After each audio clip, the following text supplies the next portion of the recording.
Hi, ಇದು ನಿನ್ನೆಯ mini vlog. ನಿಮ್ಮೆಲ್ಲರಿಗೂ ಗೊತ್ತಿರೋ ಹಾಗೆ ನಾವು ಒಂದು ಹೊಸ ಮನೆನ ತಗೋತಾ ಇದೀವಲ್ವಾ, ಆ ಮನೆಗೆ ಇಂಟೀರಿಯರ್ ಎಲ್ಲ ನಾವೇ ಮಾಡಿಸ್ಕೋತೀವಿ ಅಂತ ಹೇಳಿ ಬಿಲ್ಡರ್ಗೆ ಹೇಳಿದ್ವಿ. ಅದಕ್ಕಿಂತ ಮುಂಚೆ ನಮ್ಗೀಗ ಮಾರ್ಕೆಟಲ್ಲಿ ಹೊಸ ಹೊಸ ಟ್ರೆಂಡ್ ಏನು ನಡೀತಾ ಇದೆ ಅದೆಲ್ಲ ನೋಡ್ಕೊಂಬರ್ಬೇಕು ಅಂತ ಹೇಳಿ ಕೆಲವೊಂದು ಎಕ್ಸ್ಪೀರಿಯನ್ಸ್ ಸೆಂಟರ್ಗೆ ಹೋಗಿದ್ದೀವಿ. ನಿಜವಾಗ್ಲೂ ಒಂದು ಮನೆ ಕಟ್ಟಬೇಕಂದ್ರೆ ಅಷ್ಟು ಈಸಿ ಅಲ್ಲ ಅಲ್ವಾ, ಎಷ್ಟೆಲ್ಲ ಕೆಲಸಗಳಿರುತ್ತೆ. ನಮಗಂತೂ ಈ ವಿಚಾರದಲ್ಲಿ ತುಂಬಾ ಎಕ್ಸ್ಪೀರಿಯನ್ಸ್ ಆಗ್ತಾ ಇದೆ. ಜೊತೆಗೆ ನಾನು ಮಗುನ ಕೂಡ ಕರ್ಕೊಂಡು ಬಂದಿದ್ದೀನಿ.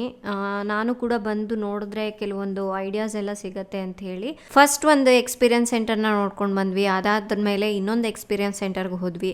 ಎರಡೂ ಕಡೆನೂ ನಮಗೆ ಒಳ್ಳೆ ಒಳ್ಳೆ ಇನ್ಫಾರ್ಮೇಷನ್ ಸಿಕ್ತು. ಅಂದರೆ ನಮ್ಮ ಮನೆಗೆ ಏನೆಲ್ಲ ಬೇಕು ಅನ್ನೋದು ಒಂದು ಐಡಿಯಾ ಬಂತು. ಜೊತೆಗೆ ನಾವು ಹೋಗಿ ಮನೆಯಲ್ಲಿ ಸ್ವಲ್ಪ ಥಿಂಕ್ ಮಾಡಬೇಕು ಇದ್ರ ಬಗ್ಗೆ. ಇನ್ನು ಇವತ್ತಿಗೆ ಇಷ್ಟು ಸಾಕಾಯಿತು, ಮನೆಗೆ ಹೊರಟಿದ್ದೀವಿ. ಇದರ ಕಂಪ್ಲೀಟ್ ವ್ಲಾಗ್ ನನ್ನ ಯೂಟ್ಯೂಬ್ ಚಾನಲ್ನಲ್ಲಿದೆ. ನಿಮಗೂ ಇಂಟ್ರೆಸ್ಟ್ ಇದ್ರೆ ಚೆಕ್ ಮಾಡಿ. ನಾಳೆ ಇನ್ನೊಂದು ಮಿನಿ ವ್ಲಾಗ್ ಜೊತೆ ಮತ್ತೆ ಸಿಗ್ತೀನಿ. ಅಲ್ಲಿವರೆಗೂ ಬಾಯ್ ಬಾಯ್.